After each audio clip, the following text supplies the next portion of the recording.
Salve Rebelião Nerd! Estamos de volta com mais um episódio do Nerd Rebelde. Sou Marcelo Fará. Eu sou o Adam Hessel. Hoje a gente tem aqui o Eduardo Assais.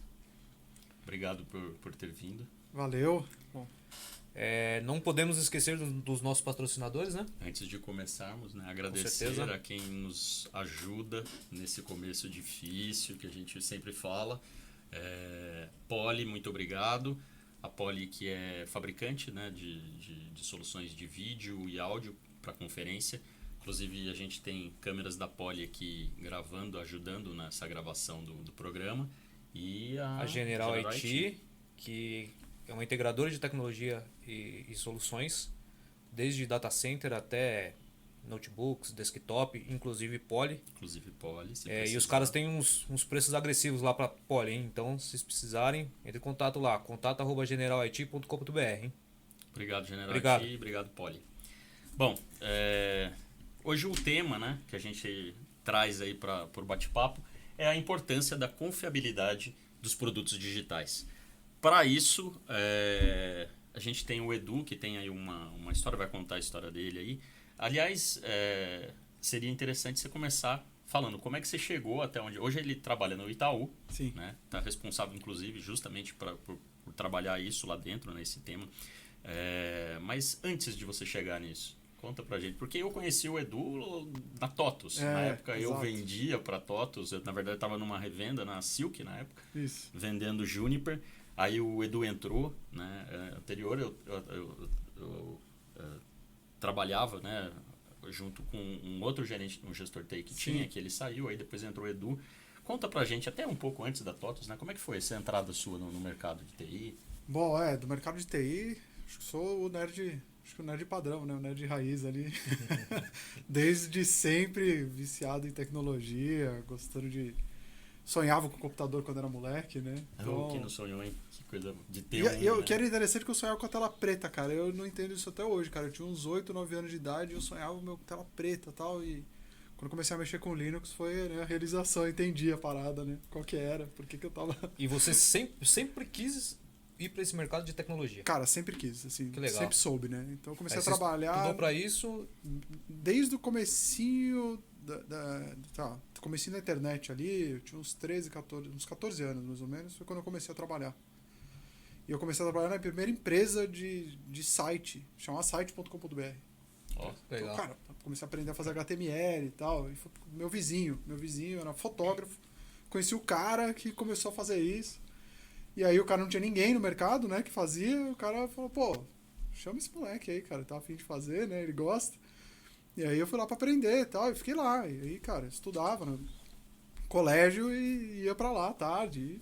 E, cara, fui indo, até aquilo virou meu trabalho integral. Fiquei fazendo aquilo, depois saí rodando pelo mercado, aí trabalhando com rede de computador, né? Montando computador, montando rede, fazendo manutenção. Quem já não fez isso, né? Trabalhar com aquele hardware, né? No começo era bom, né, Assistência técnica, né?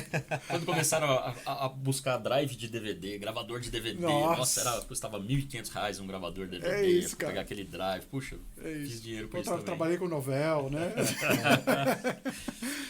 Então, ali, cara, peguei gosto com essa parte, né, da tecnologia e principalmente de infraestrutura, né? Então, infraestrutura e operação. E eu fui muito mais no autodidata de aprender na experiência, aprender vivenciando, estudando por conta. Então, fiz muito mais isso do que realmente ir atrás de grandes cursos aí para poder me capacitar. E, cara, a gente falou disso um programa antes, né? Que a gente falou sobre a faculdade da vida, que é você sentar numa cadeira, né? E é ali que você aprende. Pôr a mão na massa. É ali que dia a dia aqui. É ali que você mostra mesmo e fala, caramba, agora eu tô aprendendo de verdade, né? E eu fui muito travado pela paixão mesmo, né? Sim. Desse negócio. Então, eu fiz faculdade, fiz de tecnólogo na época, de e-commerce. Mas porque em paralelo eu estava empreendendo, né? Eu tinha uma empresa. E porque ao longo desse caminho aí, a gente montou uma empresa de hospedagem. Na verdade, o meu chefe na época que falou, putz, tá surgindo esse negócio de hospedagem de site. Quero fazer. Por que você não começa a estudar para isso aí e tal? E eu tinha acabado de começar a mexer com Linux. Falei, pô, vou mergulhar nesse negócio. Comecei a mergulhar, comecei a entender como é que funcionava o servidor e tal. E mergulhei no assunto. E a gente começou a trabalhar junto, tal, e aí eu tinha, né, tinha esse trabalho, tinha mais um outro, fazia faculdade à noite, tal, até a hora que ele falou, cara, precisamos de você período integral aqui, não dá mais, a empresa está crescendo, vem para cá. E aí me deu um pedaço da empresa e eu empreendi por 10 anos, né? Então, cara, fiquei 10 anos empreendendo, tocando essa empresa que era de hospedagem, então quando você está empreendendo você tem que fazer um pouco de tudo, né? Então eu fazia comercial, suporte, marketing, né? Então você ia no projeto, né? Fazia o projeto, desenvolvia o projeto, entregava o projeto, dava o suporte ao projeto, treinava a gente, contratava, né? Então desde muito novo eu peguei essa jornada inteira aí de viver um pouco de tudo da tecnologia. E depois trabalhei em alguns portais de internet, e aí fui parar lá na TOTUS, por causa de experiência que eu tive. Eu trabalhei em todos esses ambientes que eu trabalhei, todas as empresas que eu trabalhei, eu estava sempre muito ligado com infraestrutura e operação. Muito ligado com. Então você tomava conta de manter os serviços em pé? Sempre. Entendi. Então, ao longo do caminho eu desenvolvi também, então nunca trabalhei como desenvolvedor, mas como sysadmin você tem que automatizar as coisas, você tem que monitorar, né? Então você tem que desenvolver, você tem que manter as coisas funcionando. PowerShell da vida, né? Hoje em dia tá bem famoso Python, né? Então Exato. tem que se virar, né? Então, cara, você acaba precisando escalar, né, a mão de obra. Sim. Não dá para você fazer tudo, né? E nem fazer tarefa repetitiva, pelo amor de Deus. Então, a gente precisava automatizar, então eu aprendi a desenvolver por causa dessa necessidade. E quando eu fui trabalhar, acabou não dando certo a minha empresa com esse sócio. Depois dos 10 anos aí, a gente se separou. E aí eu fui trabalhar num portal, fui trabalhar no R7, né? E lá eu fui trabalhar com desenvolvimento, mas fui trabalhar como gerente de projeto. Mas a empresa ainda segue com o seu sócio, está tocando ela ou acabou? A empresa seguiu, ela foi comprada. Ah, legal. E aí meu sócio acabou falecendo depois. Então, realmente a empresa acabou sendo absorvida e o mercado de hospedagem ele acabou, né, sendo absorvido e mudou completamente. Então, eu fui trabalhar em portal e lá no portal eu fui mexer com desenvolvimento. E aí, mas como gerente de projeto. Por causa da experiência que eu já tinha antes, então chegar lá, mexer com desenvolvimento, com entrega de normalmente website para portal, né? Trabalhava com a Fazenda, com coisas que eram da Record, né? Porque era o portal R7. Da Record, né? E dali eu fui quando eu conheci o Scrum, comecei a entender como é que funcionava toda essa dinâmica de... É isso que eu ia falar. Poxa, você estava bem numa agilidade, pegada né? A ver com isso, né? Com cuidar dos times com foco na entrega. Com foco na entrega. Isso mudou minha cabeça, né? Sair só de infra e operação e ir mexer com o desenvolvimento. Pegando essa parte da agilidade, onde você está menos ligado em fazer grandes planejamentos e mais ligado em resolver problema com ciclos constantes, curtos, né? Entregas constantes de software, para entregar valor para o cliente. Então você mede muito mais pela entrega de valor, né? Isso já começou a mudar muito minha cabeça, né? De alguém que antes era de infraestrutura e que estava muito ligado na tecnologia em si e por ser maluco por tecnologia. Então aquilo lá para mim era o paraíso. Depois mudar e ver que a tecnologia ela entregava muito mais valor resolvendo o problema de alguém, resolvendo o problema do cliente, aquilo cresceu demais para mim. Né? Eu queria aproveitar, a gente tem falado com o público, o pessoal do TI, mas a gente tem tentado trazer o pessoal jovem para o mercado.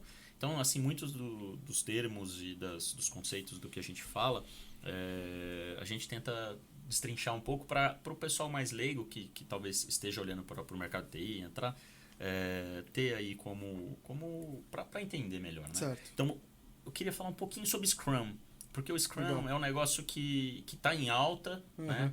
Eu já não continua, sei né? quando, Continua em alta. O que é o Scrum? Cara, o Scrum ele é uma das metodologias dentro do ágil, né? Então, acho que quando a gente simplifica isso, é o jeito de trabalhar em time, né? Então você começa a olhar pro objetivo que você quer alcançar e você consegue trabalhar junto com o time, quebrando isso. Cria as squads, né? Criando as squads, né? Então você separa isso em times ágeis, onde você tem um time multidisciplinar, você tem o que precisa ser entregue, então você não trabalha mais no modelo onde você tem um grande projetão, né? Que a gente chamava de projeto waterfall, né? Que você tinha lá um prazo de entrega que era para daqui X tempo, daqui a um ano eu termino de desenvolver, né? O Scrum e as outras metodologias ágeis também, mas o Scrum você tem as sprints, né? Então as sprints elas são time box menores, aonde você tem entregas de valor ao final de cada uma, então você sempre tem alguma coisa palpável no final, para justamente validar que aquilo que você fez serve, aquilo que você fez está no caminho certo, né? Então você tem ali um product owner, né? Você tem os stakeholders, que são as pessoas interessadas ali de que aquilo dê certo, além do cliente, que são os que estão mais próximos do cliente. E elas estão validando que todas as entregas estão indo no caminho certo, que aquilo é usável, que aquilo entrega valor, que o cliente reconhece, e aí você continua. Ao invés de fazer uma grande entrega que demorava às vezes um ano, quando chegava lá você fala, putz, entreguei, o mercado não precisa mais disso. Passou o tempo. E cara, essa vaga de Product Owner está crescendo muito, né? Antigamente você não ouvia falar de PO. Né? Cara, e hoje em dia qualquer coisa precisa de um Product Owner. Principalmente porque foi reformulado isso, né? Sim. Porque o que eu tô falando aqui é dessa fase de Scrum Master de 2010, né? Aí agora a gente aqui em 22, quase 23 já. Cara, praticamente 23, né? Esse modelo eles estão chamando de Modern Product Manager, que é um novo modelo, um novo conceito, né? Então aí você tem aí algumas literaturas, como por exemplo Marty Kagan, uma grande referência nesse assunto, e ele fala sobre como é que você faz a gestão de um produto digital hoje, que ela está ligada ao cliente. Não é mais as ideias que a empresa tem para agradar o cliente, mas cara, o que o cliente precisa, né? Como é que você resolve o problema do cliente? Se você olhar agora todas as empresas do mercado, todo mundo só fala o quê? Cliente no centro. É o cliente do lugar. Por exemplo, um CX da vida, que é o Customer Experience, times especializados em ver pela ótica do cliente, né? Identificar lá no cliente, quem está usando lá na ponta. E aí, tá bom mesmo? Exato. Porque a gente que produz, seja software, produto, qualquer coisa, a gente pode achar que aquilo é a melhor né, o suprassumo do mundo, mas é a experiência de quem está na ponta que vai dizer se aquele produto ele é de fato um produto bom. Exatamente. Que vai perdurar ou que vai ganhar frente a uma concorrência, enfim. E se o cliente não adotar, não serve para nada. Se o cliente não rever que aquilo resolve um problema, que aquilo realmente faz a diferença na jornada dele, né? Cara, para que foi criado? Não tem sentido. Então, toda essa jornada de produto agora, ela se tornou um grande concentrador de tudo que a gente fazia na tecnologia, né? Então, cuidar de infraestrutura, desenvolver software, fazer gestão de tudo isso, cara, tudo isso agora virou parte de um produto, né? Então, o time de negócio, que antes era o negócio, a tecnologia, né? As coisas segregadas, né? Da mesma maneira que dentro da tecnologia você ainda tinha o time de infraestrutura, operação, e o time de desenvolvimento. As coisas muito separadas, né? Então, não, eu faço até aqui, você vai daqui para lá. Então, a gente falava que, antes do movimento DevOps, né? A gente falava que era para jogar as coisas por cima do muro, né? O desenvolvedor jogava o software por cima do muro, operação, infraestrutura recebia ali. E aquela briga eterna, né? Falar assim, putz, sua aplicação tá consumindo memória. Não é minha aplicação não, isso aí é outra coisa, né? Aquela briga de dev e infra, né? Exato, cara. É muito louco. Aquela frase que a gente quer morrer, né? Que é, cara, se não mexer, não cai. Né? É muito louco, né?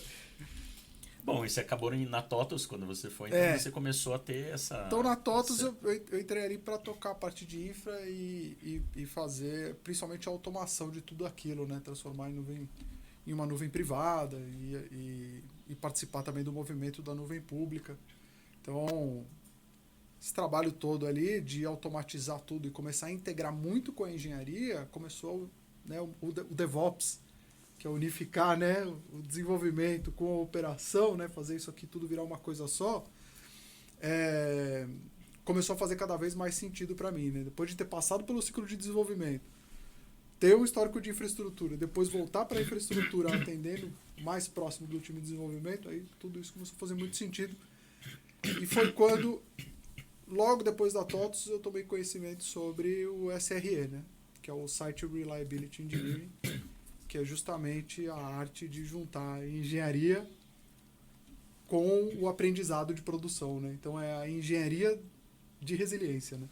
Então é implementar a resiliência no software.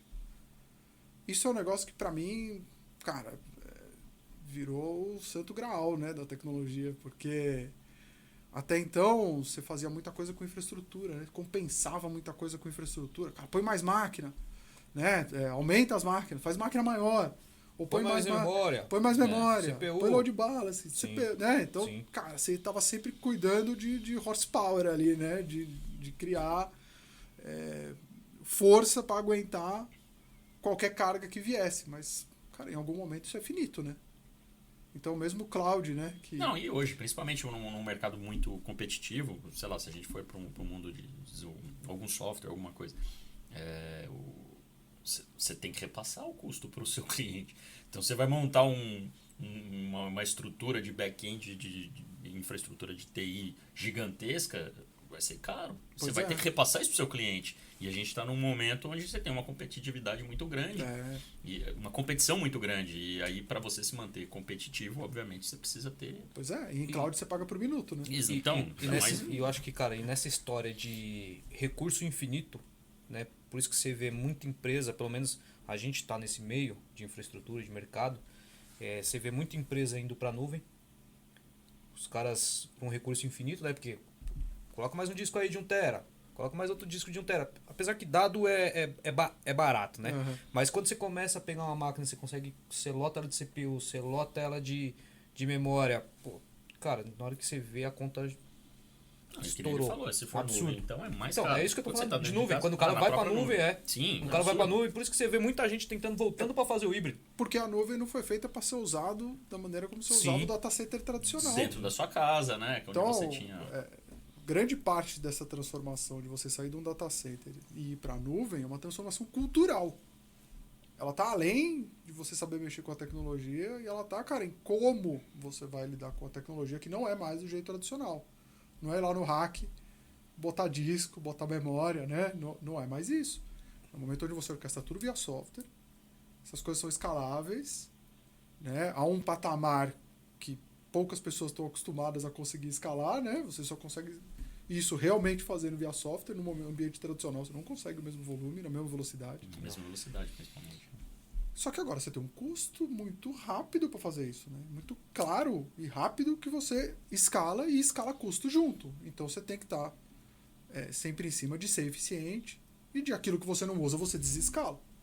Então, e o pior de tudo isso, dolarizado, né? Dolarizado. Que aí você traz... uma das dores do nosso mercado de nuvem no Brasil, né? É impressionante. Você traz o câmbio, na hora que você vai ver, você fala, caramba, tudo isso, velho, tudo isso. Pois é.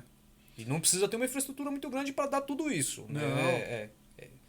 Uma infraestrutura, ok, mediana, você já gasta uma grana por mês. Sim. Né? Enfim. Então, toda essa mudança de mindset, né, de você começar a tratar tudo como código, né, de você ter o software envolvido em tudo, na orquestração de toda a infraestrutura que está por baixo.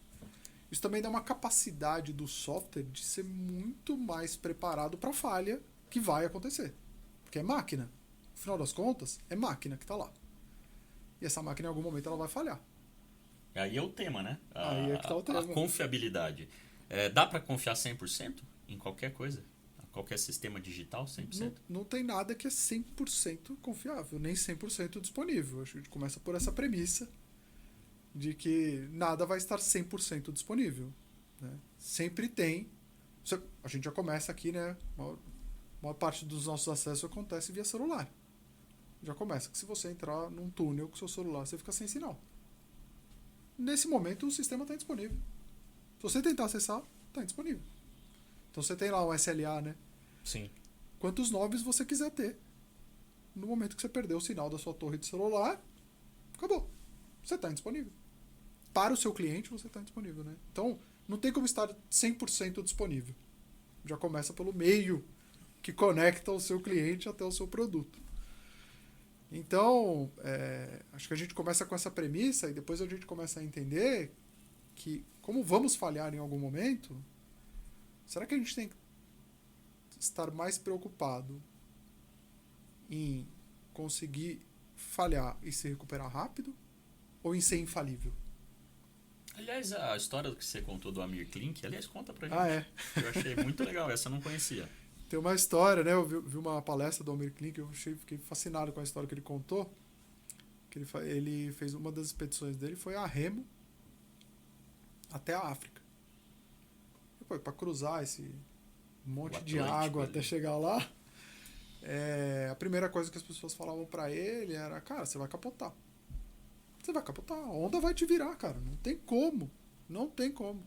E ele gastou muito tempo com engenheiros em fazer o barco que sobreviveria a esse capote. Assim, como é que ele evitaria capotar?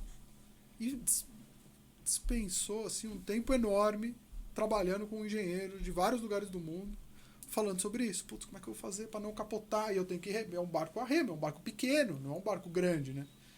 E esse era o maior desafio. Até que depois de muito procurar e já, né, frustrado de não conseguir uma solução para esse problema. Que fosse 100% segura. Que fosse 100% segura, que ele não capotasse com o barco.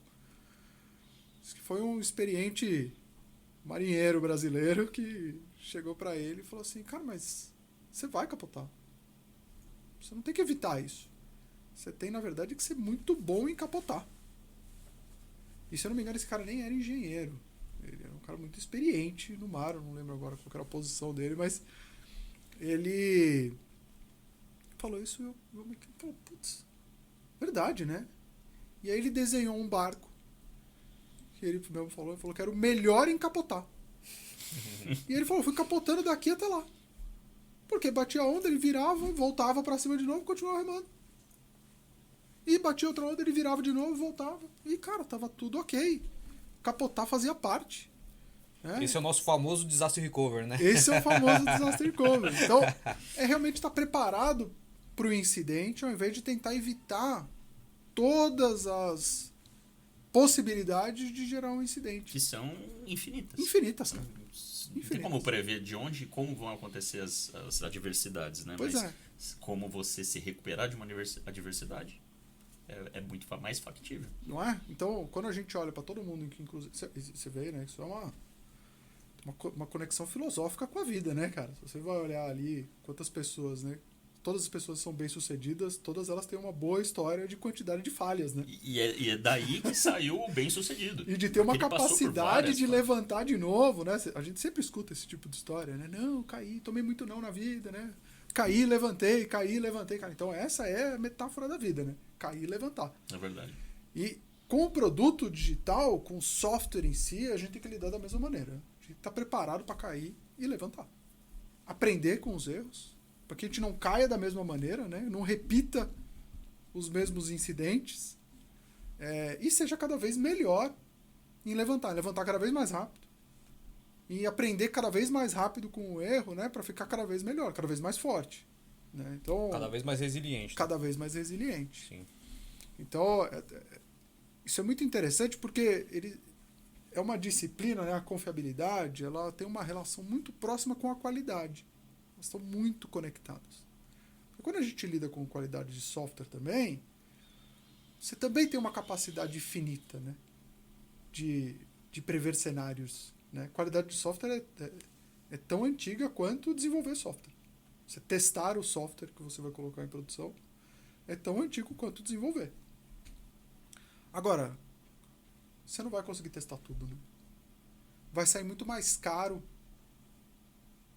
investir no máximo de possibilidades do que até desenvolver mesmo. Vai ficar a história lá, né? O molho vai sair mais caro que o prato. Então, quando a gente fala da resiliência de um produto, né, da confiabilidade de um produto, a gente tem que juntar várias disciplinas. Né? Você tem que juntar tanto os testes da qualidade de software com os testes da resiliência do software, né? Da escalabilidade do software. Você junta as duas coisas, faz um equilíbrio entre elas para que tudo tenha um tempo de desenvolvimento adequado, um custo adequado e uma confiabilidade adequada. Então é sempre um equilíbrio. Você vai estar preparado para uma boa quantidade de coisas, né? E hoje eu acho que mudou bastante porque a gente vê a cybersecurity crescendo muito, né? Uhum. Então é voltado para o software também, tentar ser resiliente para o cybercrime, né? Sim. Você só vê que só cresce. Só cresce. Então eu acho que não só ter a a resiliência física, né, do software se manter em pé, né, de qualquer desastre, sei lá, acabou a energia ou o servidor capotou, qualquer coisa, mas também de um teste de invasão, né, de ser seguro para neste ponto, né? O que eu tô achando muito legal do movimento hoje, dessas disciplinas, né, tanto da parte de segurança quanto da parte de teste e confiabilidade, é que a gente está sendo muito prático no assunto, né? Então, se você quer se preparar para a falha, você testa a falha, né? Então, tem uma das partes da disciplina aqui de confiabilidade que é engenharia do caos, né? O famoso Chaos Engineering. Começou lá no Netflix, né? Que tinha lá os Simian Army, né? Os Chaos Monkey. Que é justamente a arte de provocar a falha e ver como que o software se comporta. Na segurança tem o mesmo modelo, né? Você tem lá o Red Team, que faz o quê? Tenta invadir. Às vezes faz o hacker mal intencionado, que é o time que vai tentar entrar na... Ele se coloca no sapato do hacker, né? Para realmente... Deve ser assim, muito, muito interessante atuar, né, profissionalmente nessa área. Eu sempre achei muito legal, porque antigamente a gente tinha os hackers começaram só com pessoas curiosas que usavam como a questão de invadir como se fosse subir uma montanha difícil. Pô, vou subir o K2, o Everest. Então eles queriam, obviamente, aparecer pro mercado como um cara que invadiu, sei lá, um sistema governamental ou de uma grande empresa, mas depois isso virou um negócio. Né? Obviamente, acabou vamos dizer, esse glamour da brincadeira, do mostrar que era bom simplesmente, e aí a gente está num mundo que isso é um negócio. Agora são os hackers do bem, né? Agora, os que são hackers do bem, se eu chamar hackers do bem. Agora, essa ideia do time do Red versus o Blue Team, o cara que faz o hacker ruim, hacker ético, entrar, né? o hacker ético, versus o cara que está tentando proteger a empresa. Eu acho fantástico nisso. Isso é um... E eu acho que é legal porque a gente começa a ter um apetite maior a risco, né? Em que sentido? Você convive melhor com o risco que existe. Você testa ele mais. Então, quantas empresas agora não incentivam os hackers a procurarem falhas e receberem por isso? Sim. Né? Bug bounty mesmo. Porque, cara, testa aí meu software, cara. Põe a prova, né? Não se esconde. Me prove, né? Que eu tenho me uma ajuda, falha, né? Mas você vê que vira um contexto de me ajuda a conhecer melhor o meu software, a conhecer as falhas que eu tenho, para eu poder corrigir. Eu acho um movimento muito mais poderoso do que aquele antes, onde a gente recriminava tudo, né? Não pode ter risco, não podemos ficar indisponível, não podemos... Sim. Não, calma. E para você ver que mudou bastante, né? Porque antigamente a gente se protegia na camada de cima, né? De firewall e tudo mais, né? Hoje, porque mesmo se o cara passa numa porta específica, ele consegue talvez acessar uma informação específica dentro do software, né? Enfim. E hoje eu acho que justamente os desenvolvedores estão se preocupando muito mais com segurança do que deixar embaixo de um firewall e falar assim, o meu tá protegido. Né? Então, tá olhando muito mais para esse lado de security dentro do software do que largando na mão de infra e falando assim, putz, protege aí. Né? Antigamente a gente via muito isso. Né? Então, porque também com o movimento da gente trabalhar em nuvem agora, tem muito mais autonomia, mas tem muito mais responsabilidade, né? Então, antes o desenvolvedor estava preocupado apenas em desenvolver. O desenvolvedor que trabalha hoje com uma nuvem, ele está preocupado com tudo. Dependendo da estrutura que ele tem ali, né, de pessoas em volta dele, numa empresa maior ele tem os departamentos, cada um cuida num pedaço, cria os guarda-reis para ele poder ficar focado no desenvolvimento. Mas um desenvolvedor que está numa empresa menor, ou que é um empreendedor, ele tem autonomia para cuidar de ponta a ponta da segurança, da escalabilidade, do monitoramento, da infraestrutura, né? Ele cuida de tudo para manter o produto dele no ar, né? Então toda essa autonomia agora de estar tudo via software, isso também trouxe uma carga de responsabilidade muito maior para os times, né? Por isso que eu acho tão interessante esse movimento, né, de produto digital, e que você faz parte de um produto, e que tudo isso faz parte de um produto, porque eu acho que a responsabilidade, né, a abrangência da visão agora de quem trabalha num produto, ela ficou muito maior. Agora você olha o produto de ponta a ponta. Desde a experiência do cliente que está lá, até a infraestrutura e o custo dela, que está ali dentro também, né? Então você olha agora de ponta a ponta. O software, a experiência do cliente, a feature, né? Então você está desenvolvendo, pensando agora em todo... contexto geral, né? Todo o contexto do produto, né? Então, por isso que eu sou tão fã agora, né, da gente falar sobre produto digital, ao invés da gente falar agora só sobre software ou só sobre... E você tá nesse mundo de produto digital há quanto tempo? Cara, de produto digital vai fazer... Eu acho que faz mais sentido para mim falar do produto digital moderno, né? Uhum. Que começou de forma mais recente para mim, desde que eu tô no Itaú, né? Faz quanto tempo que você tá lá no Itaú? 3 anos e meio. 3 anos e meio. Então ali, quando eu cheguei, esse movimento estava bem forte, né? Crescendo com muita velocidade. E ali foi onde eu tive mais contato, foi quando a gente realmente começou a mergulhar com esse mindset aqui e começar a trabalhar num modelo organizado para isso, né? E qual que é a sua atuação mais especificamente dentro desse time? O que é a sua atribuição lá? Hoje eu sou responsável pela comunidade de confiabilidade lá dentro. Então, nosso papel ali é entregar produtos e ferramentas, né? Então, são produtos técnicos, né? São práticas, né? E disseminar conhecimento que enriqueça a confiabilidade dos produtos que atendem os clientes do banco, né? Então, isso que é o propósito hoje lá dentro, né? É trabalhar com a confiabilidade dos produtos. E isso diversos produtos ou um produto específico? Todos. Por exemplo, o app, por exemplo. Não, são vários. Para todos os produtos. Legal. Então, hoje eu sou eu sou praticamente uma startup, né? De produtos digitais lá dentro, focado em confiabilidade. Então, hoje o meu assunto, né, o meu business lá dentro é confiabilidade, é preparar produtos que permitam que quem está desenvolvendo consiga desenvolver implementando as práticas de confiabilidade dos produtos. Então, isso é um movimento do mercado, né? Quando você olha o mercado, você tem ali, né, vários produtos que compõem o observability, né? Que antes a gente falava de monitoração, hoje a gente fala de observability, né? O observability, qual que é a diferença, né? É você ter uma telemetria, né? Você ter um volume de dados muito maior do que simplesmente detectar se tem uma falha, mas você ter dados suficientes para conhecer o comportamento do seu produto.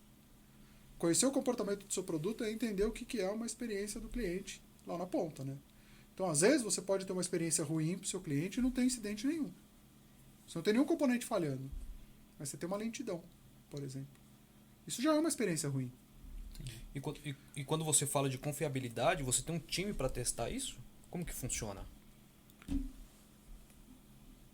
A gente tem, na verdade, são as práticas de confiabilidade que o time de desenvolvimento adota. Entendi. Então, por isso que eu falei sobre, hoje, o mindset de produtos digitais, uma squad de desenvolvedores, eles não têm que mais cuidar só de, cara, fazer um bom código, né? Tem que fazer um bom código. Ele tem que conseguir testar muito bem aquilo. E ele tem que conseguir pensar em como medir, como metrificar toda essa operação, né, do código.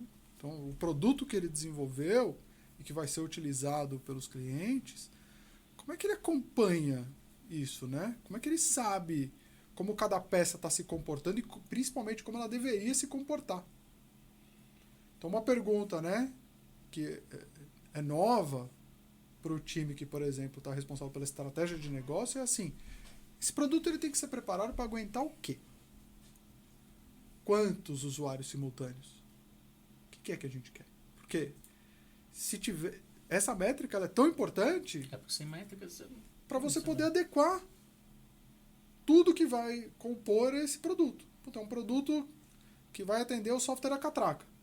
Cara, ele tem uma necessidade X, né? Agora, o produto para atender venda online é outra característica, completamente diferente, né? A escalabilidade do produto é diferente, ele está exposto de uma maneira diferente, né? Então, a segurança está envolvida nesse sentido, a escalabilidade está envolvida, né? Então, a cabeça tanto do negócio ela tem que começar a se envolver com a parte das métricas da mesma maneira que o time de tecnologia. Tem que estar envolvido com isso. Isso deixa de ser uma métrica de tecnologia e vira uma métrica do produto, uma métrica do business envolvido junto, né? Então, olhando para o produto, tanto que o movimento que eu acho muito legal é, por exemplo, agora que a gente tem observability, quando a gente constrói dashboard com métricas que são importantes para o produto, lá tem métrica de negócio também. Porque uma conversão de cliente pode ser um sinal de problema também. Espera aí, era para eu ter um volume diferente aqui de conversão. O que é que está acontecendo? Né? Então, às vezes é um problema de tecnologia, às vezes é um outro problema de marketing, mas você começa a olhar o produto como um todo, né? Você começa a ver a jornada do cliente, não mais se falhou um componente. O time de marketing, né? Totalmente. Com informações que são muito importantes. Mas eu entendo, né? Eu vejo isso uma mudança de mindset muito grande, né? Porque hoje no Brasil, tecnologia não é um negócio, né? Tecnologia hoje, pelo menos que eu enxergue, né? Não é um negócio. Tecnologia, os caras consideram como back-office, né? Então, é você manter seu e-mail em pé, manter seu acesso aos arquivos, enfim, eu acho que tem que mudar muito a cabeça ainda do pessoal. Eu acho que nos Estados Unidos já é diferente, né? Enxergam a tecnologia como um braço, né? Como uma área de negócio, né? Porque de lá surgem diversas coisas, né? E não sei se falando do Itaú, mas eu entendo que o Itaú é um banco, mas ele é uma empresa de tecnologia. Porque os caras eles criam muitas coisas lá dentro, né? Então eu acho que por isso que eu acho que funciona por ter já ter nascido com esse viés para tecnologia, né? Então eu acho que, eu não sei se estou falando besteira, mas eu entendo que é isso. Cara, quando a gente olha hoje, principalmente pós-pandemia agora, né? Se pegar, não vou muito longe não, pega uma empresa tipo iFood. Cara, a empresa não é de logística, né? Não. Empresa puramente de tecnologia. Sim. E quantos negócios agora não ficaram digitais, né? Que eram totalmente físicos, né? E que agora são digitais, sejam no trato com o cliente ou, cara, a operação é totalmente digital. Então eu acho que é inevitável esse movimento. Eu acho que é um movimento que ele está mais acelerado em algumas áreas do que em outras, isso é natural. Mas o que a gente vai perceber é que o movimento de todos os produtos é se tornar um só com a tecnologia. Muito difícil os produtos que vão numa contramão dessa, né? Eu acho que vai ficar muito integrado mesmo, e a tecnologia ela tem que ser não só o back-office, né? Mas ela tem que ser parte da estratégia, né? Tem que estar integrado junto com a estratégia. Tem que ser uma coisa só. Os números da operação do produto são os números do produto. Não dá para separar mais essas coisas, né? Sim. Agora, deixa eu trazer uma dúvida que certamente muita gente tem. Legal, vocês fazem ali o desenvolvimento desses produtos digitais dentro de casa, tem time para isso, mas para ajudar com todas essas questões, seja da observabilidade e tudo mais, vocês utilizam tecnologias de fabricantes do mercado ou vocês trabalham só com coisas desenvolvidas dentro de casa? Não, trabalha com tecnologia de mercado, muita tecnologia de mercado. Quando você olha o mercado de tudo que está ao redor da resiliência de software, né? Você fala desde de testar software, né? Que tem muitos softwares para teste. E quando você fala também de testar os requisitos não funcionais do software, você tem também uma gama enorme de produtos que faz isso de maneira automatizada, diretamente na esteira de desenvolvimento. Tem para todos os tipos e sabores, né? Então, dificilmente uma empresa vai trabalhar apenas com produtos que ela criou. É totalmente improdutivo. Totalmente. Principalmente quando a gente fala dos volumes que a gente atinge hoje em dia, né? Cara, trabalhar com a escalabilidade que a gente trabalha, né? Ou que outras empresas trabalham. Quantidade de clientes, né? Tanta coisa, né? Tanta coisa acontecendo que, cara, não faz sentido você se dedicar totalmente a desenvolver um produto que não é o core do seu serviço, né? O core do seu business é mais importante do que você ir e outra, você não vai fazer produto, melhor do que, às vezes, um fabricante que está ali, uma empresa, um time de engenheiros trabalhando para desenvolver uma solução para facilitar a vida das empresas, né? Por mais que você tenha time, você não vai gastar energia na coisa que não é o seu core business e nunca vai chegar perto da qualidade. A própria nuvem, né? Você pegar a própria nuvem pública, pegar uma AWS, ela tem uma gama de produtos de observabilidade, por exemplo, e de teste enorme, que você consome aquilo como serviço. Não precisa dedicar seu tempo, né? Tirar o foco do seu time de cuidar do produto, do business, para cuidar de ferramental.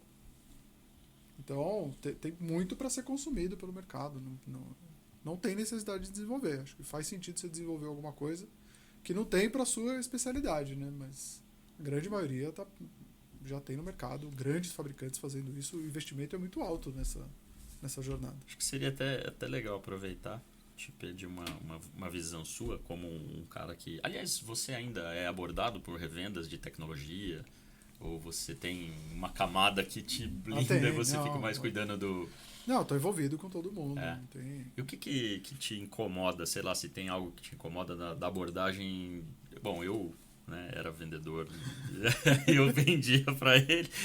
Apesar de que eu tentava ser um pouco diferente, né? Não sei se você lembra, mas puxa, eu pegava um dia da semana, ficava com o time lá, na época que você tava... O time que sentava do lado deles, passava um dia ali... E tentando entender quais eram os problemas, né? Sim. Mas hoje a gente sabe que não é... Hoje não, sempre, né? Não é a realidade da maioria dos vendedores. Tem gente que simplesmente começa a despejar. Não, eu vendo isso, aquilo, enfim, né? Mas hoje, bom, também numa instituição, né, uma empresa já de porte e tudo mais, eu acredito que as revendas ou empresas, enfim, que te abordem tenham um nível até já diferenciado. Não é uma portinha, um cara que tem uma portinha pequena que vai chegar lá e vai conseguir. Mas tem alguma coisa que que vem à sua mente, assim, puxa, falhas que quem quer vender tecnologia comete no dia a dia? Cara, eu acho que a maior falha de quem está em tecnologia é querer vender a tecnologia pela tecnologia, né? É querer entregar a tecnologia. Eu não sei se esse é o seu maior problema, eu não sei se esse é o problema que está em prioridade na sua lista, mas, cara...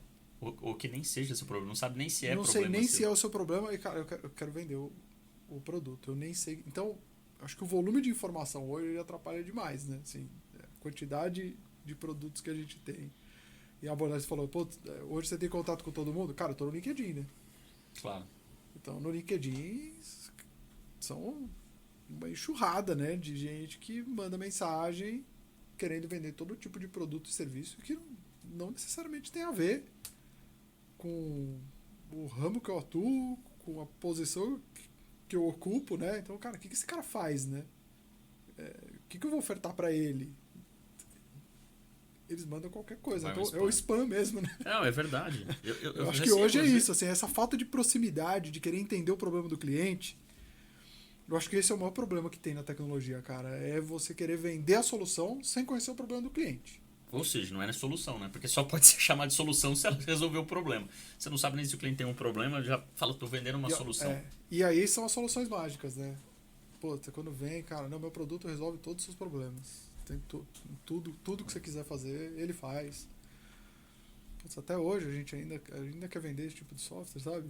Né? Que vende, que faz tudo, que resolve todos os problemas, tem maturidade em tudo.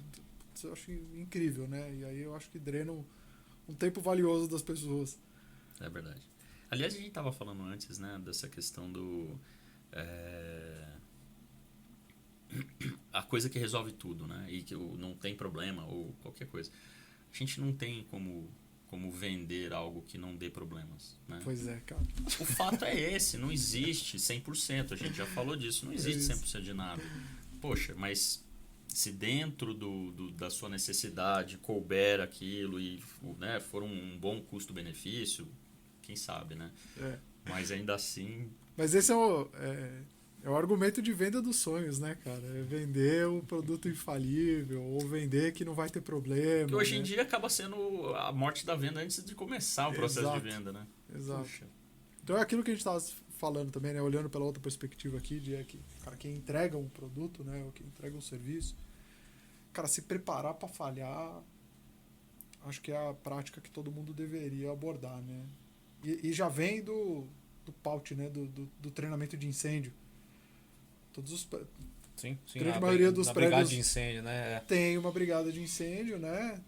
Onde o cara toca um alarme e você qual é o procedimento, né? Como se estivesse pegando fogo de verdade, né? Sim. Então você tem uma brigada que ela é treinada para isso. E na hora que faz essa simulação, todo mundo se comporta como se tivesse acontecendo um incêndio. Então, cara, se preparar para isso, eu acho que é necessário, né? Fazer esse treinamento e transformar isso em algo natural para todo mundo que está envolvido no serviço, no produto, né? Que está sendo entregue para alguém, eu acho que é necessário lidar com a falha com naturalidade, né? Eu acho que isso, para mim, é o essencial e é uma cultura que ela ainda precisa ser disseminada, ela ainda não é. Na tecnologia ela já é um pouco mais, ela já vem crescendo, mas ainda tem muita oportunidade dentro da tecnologia. No negócio, então, eu acho que ainda, cara, só nas empresas que estão muito envolvidas com tecnologia que esse assunto é bem conversado. Agora, nas empresas que estão aí no mercado, a grande maioria das empresas que estão no mercado navegando, cara, está muito distante do time de negócio que está longe da tecnologia aprender sobre essa questão. Por exemplo, você ter uma central de atendimento que é a primeira a saber que tem um problema, para quando o cliente liga, ela já fala, não, estamos com um problema sim, estamos tratando. Passar essa segurança aqui, né, estar preparado para esse momento de falha, com todo mundo envolvido, é o objetivo que a gente tem que ter, né, quando a gente está prestando um serviço digital. Isso é muito engraçado, né? Porque a gente se defende de todas as formas, né? Fala assim, putz, eu não preciso, não quero precisar do meu DR. Exato. Né? Você fala, cara, o que eu preciso fazer para eu mitigar eu precisar ir pro DR? Né? E não é isso, né? Você precisa ir pro seu DR de forma... você fazer esse teste, né? Sim. Porque já vi muita história de gente que tem vamos falar, DR é Disaster Recovery. É você ter, né? Para quem não conhece, você ter o seu ambiente digital que você tem num data center, você ter isso replicado em outro, porque se der problema, você consegue resgatar, né? Você ir pro DR e a transição da ida pro DR ser tranquila e a volta também ser tranquila, né? Então a gente precisava ter esse teste, né? Hoje a gente segura aqui e fala assim, cara, tomara a Deus que eu não preciso do meu DR. Né? Isso é desesperador, né, cara? Então, eu já vi muita história. O cara fala, cara, acabou dando problema e vai tentar subir DR. Cara, Exato, cara. Cara, eu trabalhava... aquela história do barco. Vamos fazer teste, ter certeza de que funciona, porque se acontecer a gente vai e não vai ter problema. Cara, eu trabalhei numa empresa que acabou a energia do prédio e tinha mesa de bolsa de valores no negócio. Então os caras tinham a posição aberta e caramba, né? Caiu e o OMS, que os caras falam que é a parte de negociação, foi desenvolvida dentro de casa e tinha um servidor de SQL. E o OMS é o servidor de OMS. Então, uma máquina de banco de dados, uma máquina de aplicação e os clientes conectados nessa máquina de aplicação. Os clientes que eu digo é da própria empresa a mesa. Acabou a energia, o gerador não subiu, a gente tinha um outro prédio. Vamos pegar o meu gerente, vamos pegar o servidor e vamos levar para lá. Eu falei assim, cara, não vai funcionar. Porque tem mudança de IP, tem um monte de coisa, né? Você mudar o IP de um SQL, como que você consegue fazer isso? Desesperador. Então, aí, cara... Tudo chubado no código. Já era. O cara queria subir lá e falou assim, não, vamos lá que a gente sobe e vai funcionar. Eu falei, não vai funcionar. E é muito louco. Justamente por quê? Porque a gente tentava se resguardar aqui e o nosso DR acabou, esquece. Entendeu? Então... Aliás, o próprio conceito já teve mudanças, né? Depois do atentado de 11 de setembro. 11 de setembro? 11 de setembro. Então era muito... Porque era um prédio com um DR no outro, né? Aí caíram os dois prédios, as duas torres. Então, assim, imagina, o cara tinha um ambiente replicado lá e fala, não, cara, não vai acontecer nada, mas se esse prédio cair, ainda tem o outro. Caíram os dois, cara. Hoje, tanto que tem, né, o site recovery, você tem que estar uma distância, por exemplo, sei lá, se cai uma bomba atômica, qual que é o tempo, o diâmetro, cara, que o pulso eletromagnético, por exemplo, pode afetar os equipamentos eletrônicos. Então, você tem que ter um DR com distância suficiente para que, por exemplo, não haja esse tipo de... Então, voltando a esse problema, não seria muito mais fácil ter testado a ida, testado a volta, todo mundo estava trabalhando, estava tranquilo, ia para outro prédio, todo mundo se conectava e estava trabalhando. Então, acho que é uma mudança mesmo de pensamento, né? Precisamos passar pelas adversidades para a gente poder evoluir. Exato, cara, exato. Porque, quantos DRs que não foram feitos em tamanhos diferentes também, né? Ainda tem isso. Você faz aqui com uma infra X, a outra tem metade. Não, pô, mas só metade. Isso é comum. Putz, isso é comum, cara. Quando montava data Isso center, daí foi o Titanic, né? Nossa. Vamos lá, se o navio não afunda nunca, Não vamos afunda pôr nunca, metade dos botes. Exato, cara. E, cara, isso é extremamente comum. É super né? comum. Porque... Infelizmente, né? Não, infelizmente, porque né, você tem o custo são para os dois data centers, tanto em produção quanto para o DR. Se você quiser ter tudo hot, tudo ligado 100% replicando, é o mesmo custo. Né? Então não muda. Né? Só se você tiver... Porque você paga licença de hypervisor da vida aí, você tem que pagar porque tá online o cluster. Né? Então, entendeu? Então não tem como, né? Você já tem o custo, né? Sim. Então por isso que a galera pensa muito nisso. Né? Muito por isso custo. que na hora que você vai montar, né, a sua estratégia de resiliência, você tem que pensar muito em, cara, qual que é a criticidade daquilo que você tem, quanto tempo você pode ficar fora, qual que é a sua estratégia para quando chegar um momento como esse, né? Então conviver com a falha, né, testar a falha, ficar íntimo do problema. A parte mais importante, outra coisa que acontece muito, né? Acontece o problema, como é que o time fica? Cabeça das pessoas. A pressão do momento... Esse emocional, né, do time. Ela é, cara, devastadora, né? A pessoa que tá lá sob pressão, tem gente que trava. Tem gente que, cara, não sabe o que fazer. E se você tiver que tomar... Eu nunca tinha pensado por essa ótica ainda. Mas tem treinamento de pessoas para isso, né? Porque senão, chega num momento de caos, tudo fora do ar, aquela pressão enorme, tem que voltar, tem que funcionar, Bate o desespero. tem que... Se a pessoa tiver que tomar grandes decisões complexas, a probabilidade dela travar, falhar, é altíssima. Esse um exemplo é esse aí. Levar o servidor de banco de dados para outra rede, para outra IP. Você não muda de uma hora para outra, não é só você chegar lá na placa de rede, mudar de 100 para 101 e acabou. E você vai lembrar de tudo, né? Não, o passo a passo. Você vai lembrar, cara, a rede, as regras de firewall que tem.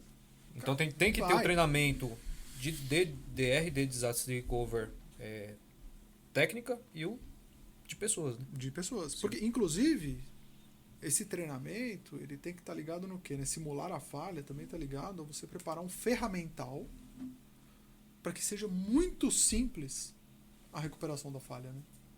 Inclusive falam sobre, cara, os scripts serem literais, assim, né? Que nem quando um piloto vai decolar, né? Você ter todo o scriptzinho ali, você tem que passar... Muito literal, assim. Se você vai executar um comando, o comando seja desativar contingência tal, sabe? Você já ter as coisas preparadas de maneira muito clara para que a pessoa não tenha que pensar muito, né? Que não seja um negócio super complexo para ela lidar no momento de estresse, para que seja super simples no momento de estresse. Então, uma outra coisa que a gente pensa muito é, cara, em ter chaves de contingência, né? Você ter lá os circuit breakers, né? Ou os feature toggles, que você vai lá e... Cara, se eu tiver um problema aqui nesse banco, minha contingência é jogar para esse outro lugar. Eu ponho numa fila, faço... Você consegue ter movimentos dentro da sua arquitetura para poder contingenciar durante uma falha. Isso é, cara, essencial. E tem que ser muito simples. De preferência automático. Falhou ali, o software mesmo já... Não, tô em contingência. Tô rodando em contingência aqui, tem um alerta rolando. Falando, cara, tô rodando em contingência. Vê aí o que foi que deu. Vê aí faz troubleshoot e resolve, né?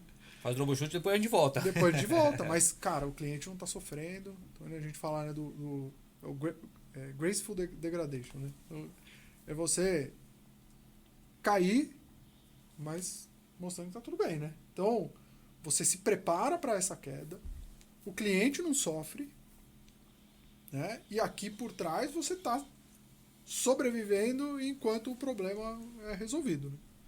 Então, cara, você não perde requisição, você não perde dado, porque você tem alguma contingência que te sustenta. Não é o modelo ideal, mas é um modelo que te sustenta até você poder corrigir o problema na causa raiz. Né? Como um usuário, né? Como um cliente, então a gente já teve, né? Alguns meses atrás, banco, que inclusive eu era cliente, um dos que eu era cliente, né? Hoje em dia a gente dificilmente tem dois bancos, né? Hoje em dia, né, teve uma mudança muito drástica, mas de ficar dias, não foi mais de um dia, teve banco que ficou fora do ar. Você imagina o caos em todos os sentidos para este banco. Né? E cabeças deve ter rolado, né? Então, e é aquele negócio. Se tivesse se preocupado, obviamente, não sei, aí também a gente tá elucubrando, não sei, óbvio que tem times e tudo mais, mas assim, houve falha, senão não ficaria tanto tempo fora do ar. Né? E aí, óbvio, o que o banco faz? A primeira coisa, vamos cortar a cabeça do time. Cara, será que resolve? Ou será que é uma questão cultural? Porque, obviamente, a gente sabe como é que é, né? A gente que tá no front lá do TI ali, pô, você fala, cara, pro banco, para qualquer empresa, você chega assim, puxa, vamos implementar tal tecnologia que a gente mitiga aqui vários problemas. Quanto custa isso? Cara, essa é outra cultura que a gente trabalha muito para mudar e mudou bastante. Ainda bem, né, que as pessoas tomaram a consciência. Cara, a falha, ela não pode ser responsabilidade de um ser humano, né? De jeito não. Sim, a gente fala muito, né, sobre o blameless post-mortem, né? Que não é fazer a investigação do problema pensando em quem foi o culpado, mas é em garantir que a gente tenha sistemicamente como evitar que aquilo aconteça novamente. Cara, a culpa não é do ser humano. É tentar... E se estiver, porque pode ser... Pode ser, pela própria autonomia, né? Pode acontecer. Se for, já é o problema da empresa. Sim. Porque assim, se o meu negócio está na mão de uma pessoa... Mas como é que a gente protege essa pessoa de conseguir, de ter a devida autonomia até certo ponto, mas evitar que o raio dela de impacto seja muito grande, né? Isso tem que fazer via sistema, né? A gente fala que são os guarda-reios, né? Para evitar que o raio de impacto de um erro seja devastador. Então você tem que criar mecanismos em volta de todo mundo que opera os seus sistemas e até dos próprios sistemas para que eles não tenham capacidade de derrubar o avião. Eles têm que falhar e aquela falha ela tem que ser localizada, né? Ela tem que ser isolada. Então, mesmo que alguém tenha autonomia, via sistema a gente tem que conseguir isolar para que um problema gerado por um ser humano ou por um software ele tenha o seu limite de impacto, né? Então, quando a gente pensa, né, na confiabilidade do produto, ela tem que estar pautada nisso. Em como é que você se prepara para a autonomia que acontece entre os sistemas e das pessoas que estão operando o sistema, né? E essa visão que você trouxe né, que agora até o time, por exemplo, de desenvolvimento está preocupado com o produto, está preocupado com a relação do cliente com o produto com o produto do desenvolvimento dele, por exemplo. Isso muda, no meu ponto de vista, significativamente a postura de cada um do time. Total. Porque, por exemplo, seja lá atuando numa revenda, o time de back-office, você fala, poxa, o cara está pensando assim, eu sou, sei lá, do financeiro. Se teve um problema de fatura para um cliente, normalmente sobrecai sobre o vendedor que faz o front ali com o cliente, ter que lidar com aquela... Mas uma coisa que a gente percebe, ou percebia, né, é assim, puxa, a pessoa não está preocupada com o cliente. Ele falou, não, eu só emiti aqui a nota, não tem... Eu errei numa coisa aqui, ele não tem aquela preocupação do tipo assim, não, mas eu sou o responsável. Se o cliente olhar para a empresa de uma forma torta, porque não gostou, porque errou, porque... Ele não se sente responsável ante ao cliente. Esse tipo de postura que a gente sempre teve, né, e tem ainda muito, ela vai muito contra essa ideia de produto. A empresa tem que ser como um todo o produto para o cliente, né? É a empresa. Quando há uma falha, a falha é da empresa, não foi a falha de uma pessoa ou da outra. Se a empresa não consegue melhorar aquilo, é a imagem dela que está sendo... Exato. Mas foi só uma pessoa do financeiro que errou, corta a cabeça dela e pronto, resolve o problema. Não, porque normalmente esses problemas são sistêmicos, né? Então, essa visão de todo mundo se sentir responsável pelo produto, pelo que a empresa entrega, né? O digital ele é mais fácil de entender porque você está entregando uma coisa que é um front-end ali que a pessoa tem acesso e interfaceia. Agora, eu acho muito legal essa visão, né? Porque ela é muito poderosa, né? Porque quando você põe a pessoa se sentindo parte de algo, isso gera propósito, né? Então ela se sente responsável pelo cliente que está lá na ponta, ela se sente responsável pela experiência do cliente que está lá na ponta, que está usando aquele produto, aquele serviço que está sendo prestado. Cara, tem uma responsabilidade em cima dessa experiência, né? Tem uma responsabilidade de manter aquilo disponível, de manter aquilo funcionando, de evitar que ocorra um problema, né? Porque você se sente responsável. Né? Ela se sente parte do negócio. Se sente parte, isso me cara. lembrou, cara, uma história. Não sei se vocês já viram, por exemplo, eu acho que era a fabricante era a de carros, a Bentley, se não me engano. Rolls-Royce. Enfim, uma marca. Os caras da linha de produção que fazem o trabalho ali muito mais handmade, né? O carro ele tem todo um. Eles assinam as peças, o motor. O cara que fez ali, que ele tá fazendo aquilo é milimétrico, tem que ser muito bem. Ele põe o nome dele.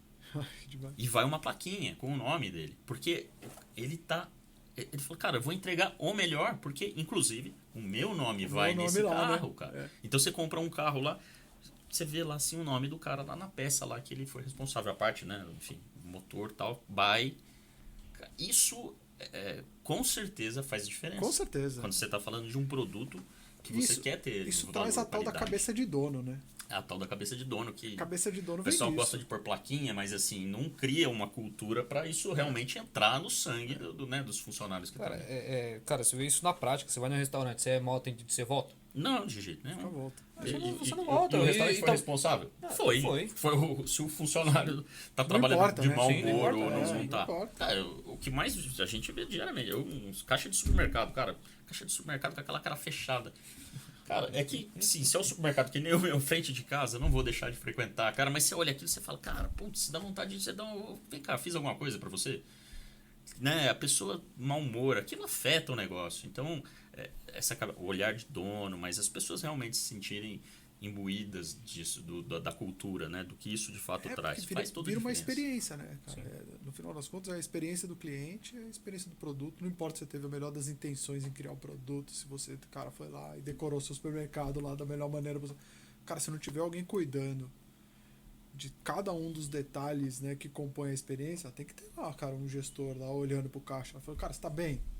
Você tá com essa cara fechada aí? O que tá acontecendo, né? Tipo, trabalhando junto. Isso é um detalhe que faz toda a diferença. Faz, com certeza. Equivale ao cara que tá lá navegando no carrinho de compra da Amazon lá e, cara, ele clica e fica correndo a ampulheta lá, cara. O cara desiste, né? O cara vai fala, meu, pelo amor de Deus, tá além demais, vou pra outra. Tal. Então, é o mesmo nível de detalhe, né? Cara, a loja é linda, o botão tá lá, UX, tudo tá. Cara, se o software não funcionar, se ficar lento por trás, né? Ou se der uma mensagenzinha, ou se o botão não aparecer, você quebrou toda a experiência. Então, a gente começa a prestar atenção de que hoje não é mais sobre oferecer um produto único. Não tem mais produto único praticamente, né? Tudo todo mundo faz. Hoje é sobre ofertar a melhor experiência. E a concorrência, ainda mais para banco, tá aí, né? Tudo, né? Uma porrada de banco digital. Isso é verdade, para tudo. Uma explosão. Tudo, verdade. Para tudo. Então, produtos digitais. Produtos geral, digitais. Uma explosão enorme. Enorme. Tudo todo mundo oferece, né? Parece. Sim. E aí, o que é que ganha? É a experiência. A experiência que você oferece. É o detalhe da experiência que você oferece. É ser o mais rápido, é ser o mais seguro, né? É dar essa segurança de quem está comprando contigo, quem está consumindo seu serviço. Eu faço com eles porque dá certo com eles, né? E esse negócio de ser confiável tá ligado tudo, né? A escalabilidade, a qualidade, a resiliência, tá tudo envolvido nisso, né? E falando, sei lá, na experiência bancária, cara, o primeiro banco que eu tive conta foi Itaú. Tem até hoje a conta. Eu tive que mudar do interior para cá, enfim, mudou. Mas é assim, você só realmente vai trocar, né, um serviço, por exemplo, como de um banco, se você ficar insatisfeito. Senão você não dá abertura. Claro, se você está satisfeito, você fala, cara, vou ficar arriscando. Tá, hoje em dia, justamente por essa explosão, você, puxa, teve para a empresa tal, o banco X fazia mais sentido, abre uma outra conta para atender uma coisa muito específica, mas assim, você não troca uma coisa por outra se você não tiver, Exato. se você não tiver insatisfeito. É muito difícil. Então, eu fico feliz com a maneira como a gente está trabalhando hoje, que é focado na experiência do cliente. É focar na experiência, cara. Então, não é mais sobre... puta, não, mas o problema foi tal, não, mas aconteceu... Não. Cara, como é que é a experiência? Como é que o cliente pode usar? Tá disponível. Tá rápido. Né? Ele consegue resolver o problema que ele queria resolver. Hoje é sobre isso, né? Essa dependência que a gente criou, né, com o digital, ela gerou uma necessidade da gente trabalhar com uma impecabilidade infinitamente maior do que a gente trabalhava antes, né? No comecinho da internet, ali, uns anos atrás, aí, pra quem já tem o cabelo grisalho e lembra como é que tudo começou, cara. Hoje a brincadeira é diferente, né? Hoje, cara, tem que estar todo mundo disponível, tem que estar todo mundo performando e tem que se preparar para isso você no front aí, como para o mercado de TI, como um cliente do mercado de TI, mas assim, a mudança também por parte do mercado de TI em si, dos fabricantes, o tal do Customer Experience, ou experiência do usuário, ela cresceu demais. Então, por exemplo, se eu vendo para você uma tecnologia, qual fabricante tem uma única tecnologia? Não, eles normalmente têm uma gama, né? Abre ali o portfólio de tecnologia. Então eu vendo uma para você que tenha várias features legais e tudo mais. Se você não utilizar essas features, no final você vai falar, cara, daqui um ano quando tiver que renovar, porque hoje está tudo por formato de serviço, né? Poxa, daqui um ano você vai falar, cara, eu não preciso dessas outras coisas. Não, tem um outro software aqui que faz exatamente isso daqui que eu estou usando da sua... E eu não uso as outras coisas, então eu vou pagar mais barato no outro. Né? Então, isso já virou uma realidade, assim, já faz um tempo e hoje assim, todo mundo olhando para isso. Então, o mercado quer vender para o cliente final um produto e quer ajudar ele a usar todas as features, né? Usar a gama de possibilidades que ele tem ali para justamente fazer sentido você fazer uma renovação com ele depois. Senão, também não adianta nada. Depois ele troca por troca você por um mais barato. Né? E é interessante esse negócio, né? Que agora, ao invés da gente da gente criar pro cliente, a gente aprende com o cliente o que a gente tem que criar. Inverteu, né? Então, mas isso também tem que dar um apetite muito maior de testar, né? De poder ir lá e fazer teste. Então, deixa eu abrir um grupo de teste aqui, deixa eu testar com esses usuários aqui, ver o que eles acham, eles usam essa feature aqui, né? Então hoje você tem que testar muito mais, né? Tem que estar muito mais aberto a ter esse relacionamento com o cliente, conhecer ele a fundo, o comportamento dele a fundo, para você poder oferecer alguma coisa e não desperdiçar nem o tempo do time que desenvolve, nem o tempo do cliente de, cara, ter uma experiência confusa lá, com um monte de botão que ele não usa, que fala, puta, meu, eu só queria achar um negócio aqui, não acho, cara. Porque tem um monte de informação, porque tem um monte de coisa. Não, cara, tem que fazer a vida da pessoa ser simples, porque a gente tem uma avalanche de informação tão grande hoje, que se a gente não simplificar essa jornada, não fizer ela, muito produtiva, a gente também perde, né? Sim, sim. A gente hoje, né, gravando aí outro programa, a gente tava falando justamente da questão do tempo, né? O tempo é engraçado, parece que ele reduziu, né? A gente não quer mais, a gente quer ser, tanto que assim, no nosso mercado, você quando quis, antigamente, né, queria aprender sobre alguma coisa, você tinha que pegar lá um datasheet, um documento, um PDF, online, ler um manual, assim, os fabricantes nem se preocupavam em nada, em sei lá, trazer para nossa língua. Tudo bem que a gente trabalha no mercado, tem que saber inglês, mas cara, se você é um fabricante que quer vender para um mercado de outra língua, nada custa traduzir também o material. Sim. Mas hoje nem isso mais, as pessoas querem, né, os jovens, principalmente esses novos jovens, querem ver uma coisa em vídeo. Cara, não quero ficar lendo. Alguém que fale alguma coisa seja... E vídeo acelerado. Vídeo acelerado. A gente falou disso aí. Não sei se você faz isso, mas pô, você quer ver sobre isso. A pessoa tá falando, às vezes ela fala lentamente, você já põe lá 1,5 vezes, 2 vezes acelerado. E você quer consumir rápido ponto, aquilo, né, só o que você precisa tá... É o que a gente está vivendo hoje, né? Parece que o tempo acabou. A gente tem muito pouco tempo para poder desperdiçar, né? Cara, muito, muito legal. E aí, mas hoje você está justamente trabalhando com isso e, bom, está satisfeito pelo que a gente percebeu? É muito divertido, cara. É muito interessante, né? Como muda a nossa cabeça desse jeito de trabalhar, né? De você começar a lidar... acho que muda até na vida, né? Você começa a pensar sobre, cara, o quanto que é importante testar, experimentar, né? Não julgar que sim, que não, sem fazer um bom teste antes, né? Sem experimentar, sem passar pela experiência de uma maneira controlada, né? Eu sou muito fã da prática de Chaos, acho ela muito legal, que é você realmente fazer um planejamento de que hipóteses de falha que você quer experimentar, você junta o time inteiro, planeja o que é que você vai testar de falha, como é que você vai controlar o impacto disso, e você realmente põe o time para experimentar um momento de falha, né? Cara, quando que a gente poderia falar sobre isso, né, no passado? Então eu acho que a gente vive a melhor época hoje. Porque hoje realmente a gente tem a oportunidade de poder fazer isso com controle, porque a nuvem também permite isso, né? A nuvem permite que a gente possa orquestrar isso tudo. Então a gente consegue, cara, ir lá, falhar um componente, ver se o observability, nessa nossa monitoração, detecta aquilo de maneira adequada. Então você consegue olhar e falar, pô, lá, pegou, viu o problema acontecendo, detectei o problema, o que eu faço agora? Eu sei o que fazer, ou, putz, não sei o que fazer, anota para a gente poder resolver esse problema aqui. Então você sempre sai de lá com uma lista de aprendizados, cara, para poder resolver, né? Então eu acho que essa prática, por exemplo, né, falando aqui da confiabilidade, essa é uma das práticas que para mim, assim, é aquela de...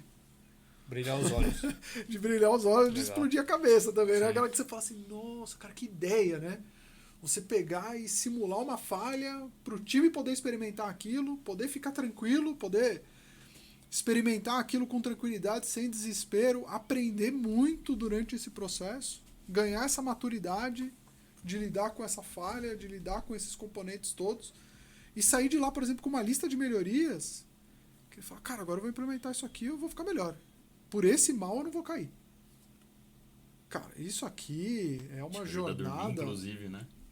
Porque eu já ouvi muita história de gente que é responsável por cara, tem insônia porque ele sabe que tem algumas coisas que podem dar problema, para falar outra palavra. E ele fala, cara, só que não tinha essa cultura. Puxa, mas vamos testar. Não tinha.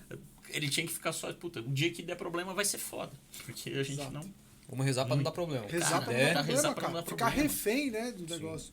Ficar refém do risco que você sabe que existe. É o DR que nunca foi testado. Cara, imagina. Isso cara, dá insônia pra... Só que se você fala com quem tá em TI há muito tempo, você falou isso, né, cara? É tão comum você ver isso acontecendo. O cara tem um DR que nunca testou. O cara tem um backup que ele nunca restaurou. Não, tem cara que fala assim, putz, como que tá o backup? Não, eu tenho. Mas e aí, você restaura? Você restaura em quanto tempo? Ah, cara, não sei. Não sei, Nunca precisamos. Graças a Deus nunca precisamos. Graças a Deus nunca precisamos. O cara dá aquele beijinho no santinho que tá ali em cima da mesa. E muita história do cara não desligar um switch que tá 15 anos ligado. Fala assim, não, esse switch tá 15 anos, eu não sei se eu desligar ele, eu não sei se eu desligar, acho que ele não liga, cara. Tem medo. É isso. Essa cultura tem que mudar, cara. Demais, você é louco. Sim, a gente corre um risco tão grande, né? A todo instante que... Como é que a gente lida... Como é que a gente dorme, né? Como é que a gente tem Existe algum ambiente selo, mais seguro, cara? Tipo um ISO para esse tipo de abordagem? Para quem tem, por exemplo... Isso eu tô perguntando, me surgiu uma curiosidade agora, porque a gente tem, por exemplo, ISOs para tudo, certificação, né? né? Uma certificação que seja para que, sei lá, eu, por exemplo, como um consumidor de um produto digital, sei lá, vou selecionar, escolher um software, será que tem um selo para isso? Que fala Então, assim, essa empresa trabalha com esse tipo de... Hoje não tem um selo que fale assim, putz, essa empresa pratica resiliência de software. Tem engenharia de confiabilidade dentro do time dela, por exemplo. Não tem nada disso. Mas você tem, por exemplo, certificação para os profissionais. Então você tem certificação de SRE, por exemplo, que o DevOps Institute oferece, né? Você tem frameworks, por exemplo, a própria AWS tem um framework, que é o Well Architected Framework, que você pode se especializar naquilo, você pode aplicar aqueles conceitos dentro do seu software, validar tudo aquilo dentro do seu software, e isso vai aumentar a sua camada de resiliência, isso vai deixar o seu software muito melhor. Hoje, por exemplo, um cara está assistindo o podcast, ele fala assim, putz, eu queria trabalhar com isso, o que você indica? O que o cara poderia falar assim, putz, para você iniciar nessa carreira, o que você indica para ele, por exemplo? Por onde ele deveria começar? Cara, eu indicaria começando pelo livro do Google mesmo de SRE, assim, para entender, né, o conceito da coisa. O Google lançou 3 livros sobre o assunto, né? O termo SRE foi lançado pelo Google. O SRE quer dizer o quê? Site Reliability Engineering. Então eu começaria ali entendendo o conceito, mas hoje, se você pegar, por exemplo, na própria Alura, a gente tem uma trilha lá, de observability, inclusive, né? Nós que criamos, né? Legal. Nós do Itaú que criamos uma trilha lá de observability. Então, se você procurar pelo termo SRE, tem muito dado sobre, né? Então, eu começaria por entender o conceito e aí começar a entender essa disciplina, né? Começar a buscar conhecimento em diferentes frentes. Mas eu acho que um bom começo seria pegar a literatura do Google ali para começar a entender. Acho que por ali é um bom primeiro passo. Legal. Pelo que a gente conversou e que eu aprendi hoje, eu vejo que é um futuro que todas têm que mirar em algum momento. Sim. Porque, né, falando de digital, quase ninguém vai sobreviver fora do digital. Exato. A não ser, óbvio, sei lá, o cara que... Mas nem isso, né? Porque eu faço uma produção de alimento... Pô, eu tenho que vender esse alimento, eu vou usar o digital. Cara, não pode falhar, cara. Eu vou usar um aplicativo para fazer talvez uma entrega, um delivery, enfim. Então não dá para fugir do digital. Agora, com certeza, esse é um futuro de diferenciação entre os produtos digitais. Quem vai estar à frente certamente vai ter que estar olhando para... E cada vez mais vai crescendo mais, né?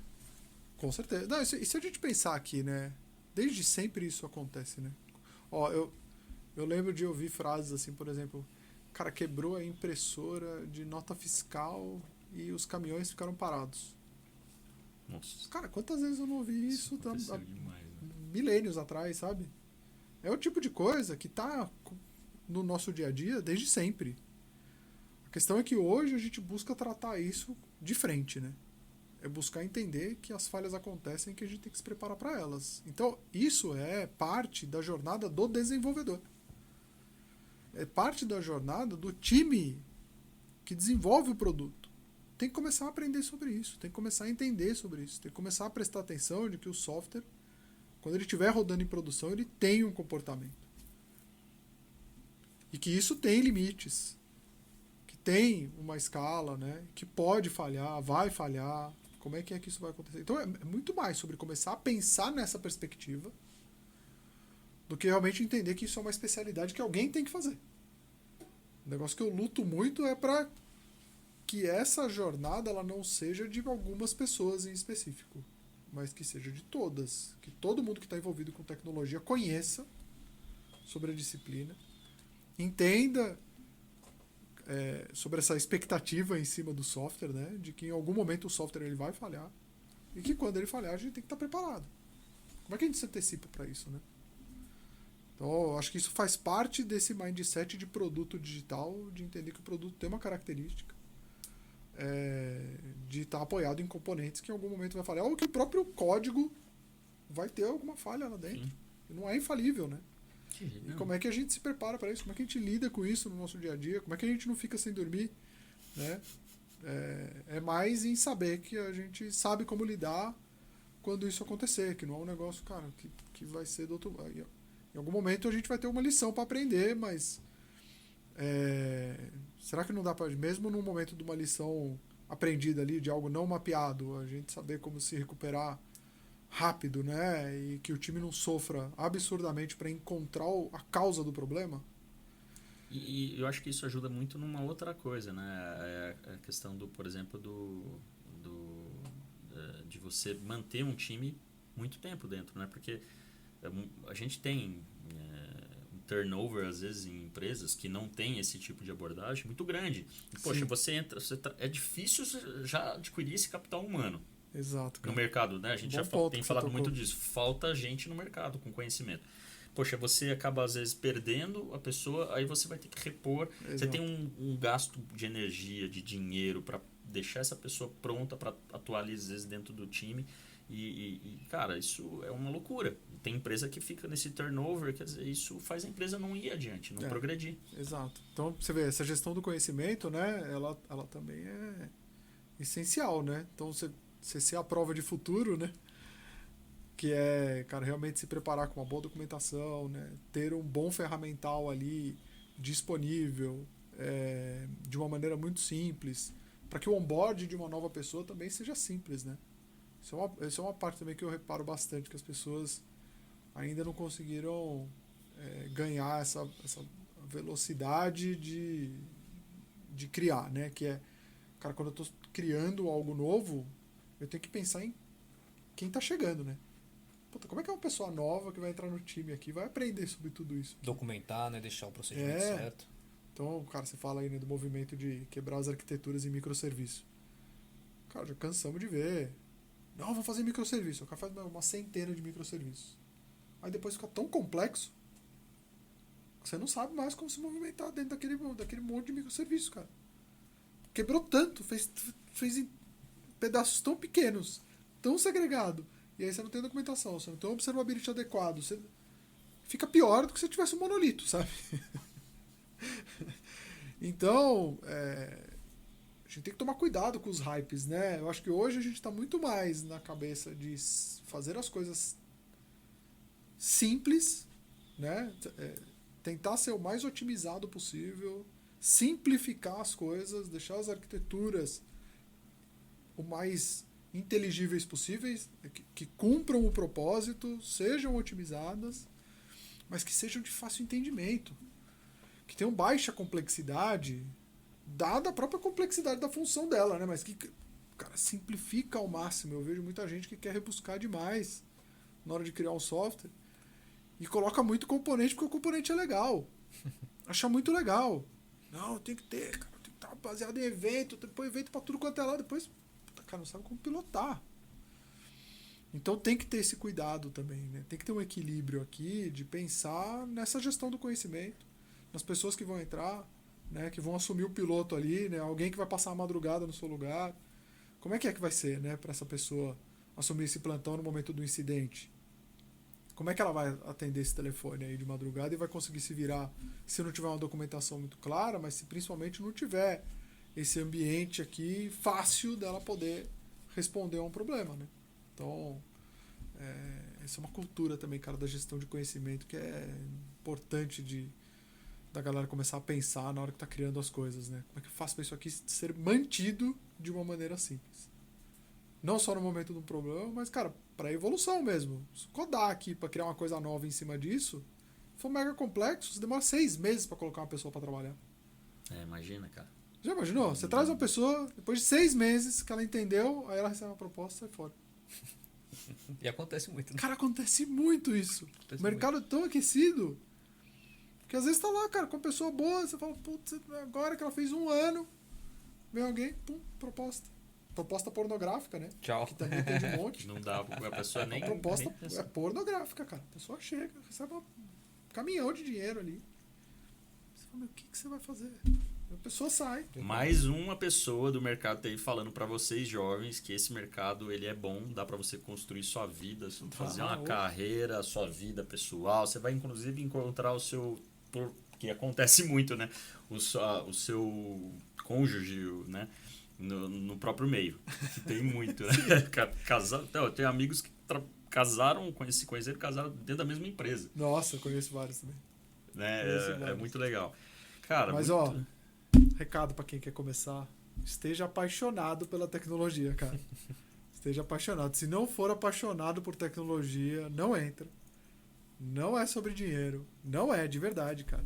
A tecnologia ela anda tão rápido, ela precisa de um engajamento tão grande de todo mundo. Você tá ligado. Tá tudo se movimentando tão rápido que tem que ter prazer, cara. Você tem que curtir fazer então, eu como pai de uma...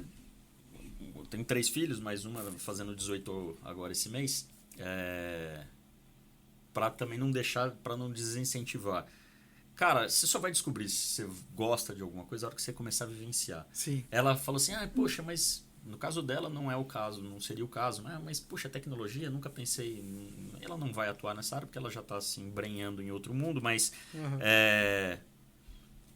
entre, experimente, conheça, porque dentro do mercado de tecnologia a gente tem N vertentes, várias verticais, né? Enfim. E é só realmente tendo esse contato, experimentando, que você vai ter certeza de alguma coisa, né? É muito melhor você fazer isso, né? Entrar no mercado, começar, por exemplo, a trabalhar e ganhar seu dinheiro, do que você entrar numa faculdade, como eu conheço gente que fez 4 faculdades, quer dizer, entrou em 4 cursos diferentes de faculdade e largou os 4. Sim. E foi depois, terminou um outro curso e foi trabalhar, cara, com yoga. Sim. Então, quer dizer, muito diferente completamente. E assim, quanto tempo e energia foi gasto nessa coisa de entrar em universidade para descobrir se gosta, se não gosta. Então, assim, você estando no mercado, qualquer que seja, falando do TI, entrou no mercado, você começa a trabalhar, começa a aprender, começa a ganhar algum dinheiro e começa, por exemplo, a ver todas essas verticais que a gente tem dentro do mercado. Às vezes a pessoa não vai ser um técnico lá, mas ela pode ser um vendedor técnico, ela pode ser um... Enfim, então tem outros caminhos que são muito legais. Hoje você pegar, por exemplo, né, a própria gestão de produto, né? Você tem o Product Manager ali, mas você tem hoje uma figura que até então ela estava num contexto completamente diferente, que era o designer, né? O designer agora ele tem um papel de product designer. Ele é um cara que desenha a solução e você pega uma pessoa que tem formação de design para assumir esse papel. E a pessoa que desenha a solução hoje é uma visão renovada em cima do designer, está num papel completamente diferente. E quando você olha na estratégia hoje, esse cara ele é super necessário. Essa figura, né? É super necessária. Você tem um designer ali para poder desenhar a experiência do cliente e poder descobrir a melhor solução sobre como entregar o produto para o cliente, como entregar a experiência do cliente. Você tem um designer para poder fazer esse discovery. Cara, legal, né? É uma outra... Assim, é uma renovação de vários papéis que a gente tem nesse modelo novo de gestão de produto que, cara, muda drasticamente a maneira como a gente faz. Uma ressignificação da atuação das pessoas. Você pode estar trabalhando com o que for, mas se você estiver nessa onda de somos todos responsáveis pelo que o cliente vai receber e somos também todos responsáveis pelo